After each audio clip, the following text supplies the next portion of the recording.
Welcome back, everyone. Let's talk a little bit about why we pull titles and search titles, both when we're listing and when we're representing a buyer. So in the past, CIR has always taught that, one, it's mandatory to pull title for both actions. If you're unable to access SPIN, of course, we put in conditions for review of title. When we're listing, we know we need to check it because we discover a ton of information about the history of the property. When the changes were made that marijuana grow-ops and former drug homes were no longer, if properly remediated, had to be disclosed into the MLS system when you listed. Also around that time, the Alberta Health Service decided that they would remove their registrations from title once they had been fully remediated and back in. This was done really to protect the seller, to have a level playing field against other properties. But your clients may have concerns if it is a former grow-up and they have the right to know whether it was.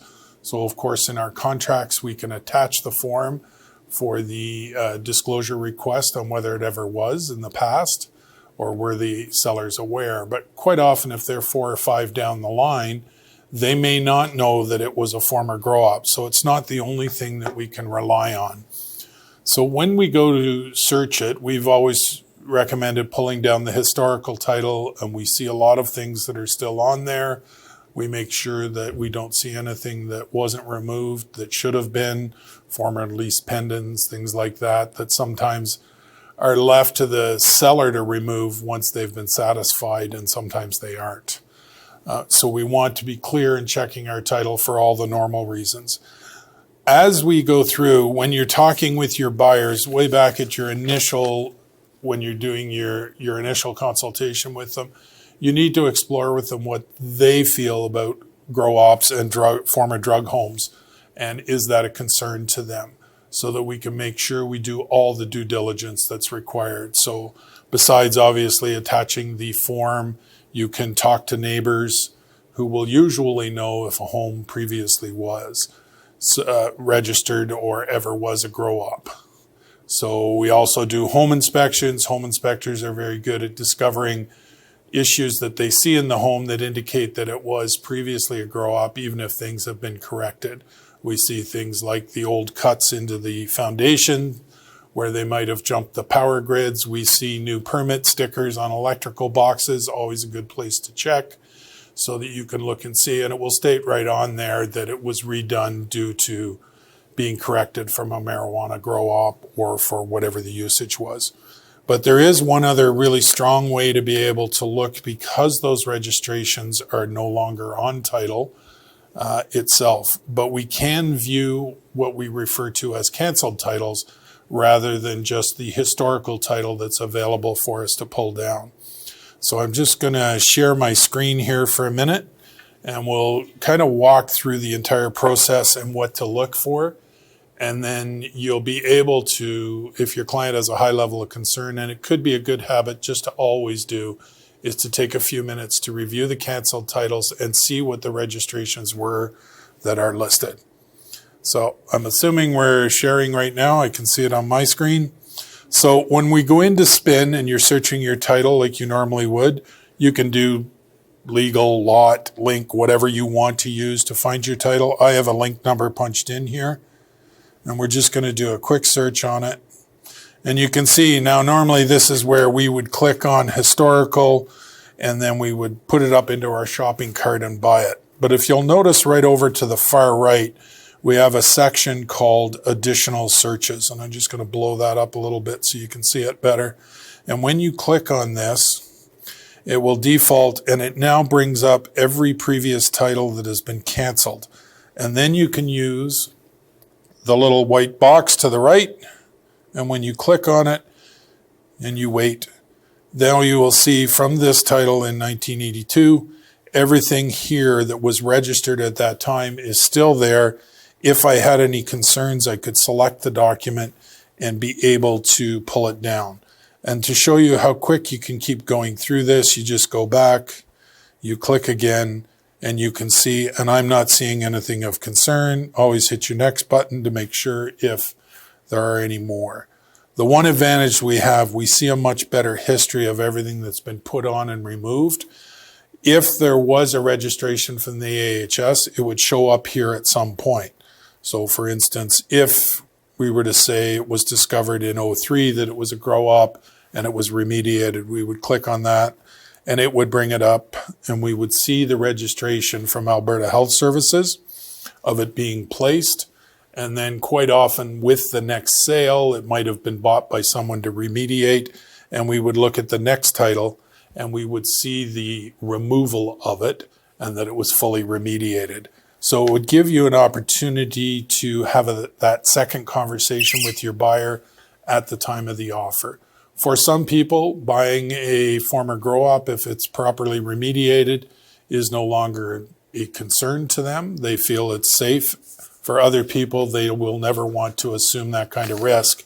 I did speak with Dave Delaron from RAEX on this subject several times, and it's his opinion that the standards are so stringent on the remediation that there's no liability on you if someone does buy, as long as there's full disclosure, and that his belief is that the home will be perfectly safe.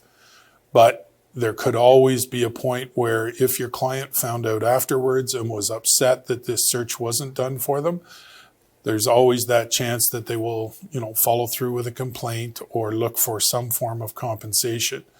Whether there's a stigma on the property or not is really in the eyes of both the seller and the buyer. For some people, there is no stigma. For some buyers, there definitely would be a stigma to it, and they won't want to assume that kind of risk.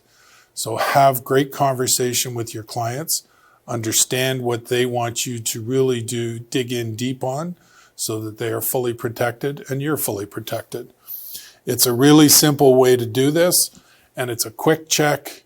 If you did see some kind of registration and if you want to fully protect yourself for your file, take screenshots as you're doing it and just store it in your electronic file. So if it ever did come up, you could prove that you did do your search and performed all the due diligence, and of course to chat with your buyer about it, that this is what you have done, and you can share the information with them on what is seen on there. Sometimes you see some really strange things on there and you might get curious and open up and read them. If you ever see one, it's worth taking the time to download it, look at it, see how they're written, and see how they're removed. So just a little bit to go one more step to fully protect our clients. And as you can see from what I was just showing you, it's less than 5 minutes to search all the old canceled titles, and it's a quick glance. If you see something, then a little longer, because you're probably going to want to pull down the document. I was told there were a couple of quick questions in the chat, so I'm just going to address them. One from Lindsay. There are no dumb questions, Lindsay. The dumb ones are the ones we never answer. And it says, why wouldn't a canceled title registration appear on the title? And as explained, every time a new title is issued with new ownership, so it moves to a canceled title status.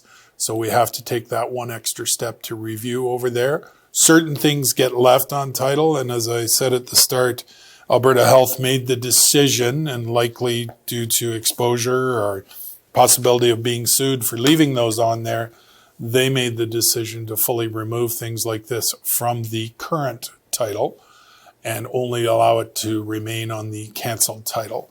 And that's the system they've followed. Steve's answered Patrick's response, so I'm going to leave that one there. And let's see if I can find. Are we held responsible for this search and libel?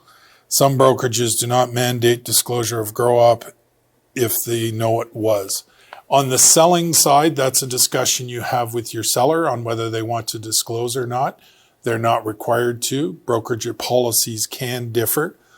We want you to have the conversation with your client, follow the lawful instruction. You would want to confirm that it was a full remediation. A great way would be to look at the canceled title and see if AHS had removed it and pulled those documents down. It will depend on the client, whether they wish to disclose or not, and that's their decision to make. You could theoretically be held liable if there was a buyer who was concerned about this and we didn't do that step and it was later discovered. that we did not do the canceled title search, there's a potential there to be held liable, but more from a RICA point of view. In a civil enforcement trial, nothing has happened with that yet, but it's just one more good step of due diligence, and it doesn't take long to do. And if you want to look better than the average bear, as they used to say, you would want to be able to show your client that you went to this one extra step to be able to protect them, to see what you can discover that was in the history of this that doesn't appear on the current historical title. If you have any questions about it, you can reach out to your managers afterwards. But remember to have these discussions with your clients and take the time to do that one little extra step that we quite often haven't been doing in the past, and use the canceled title function to make sure everything's kosher and able to move forward with your transaction.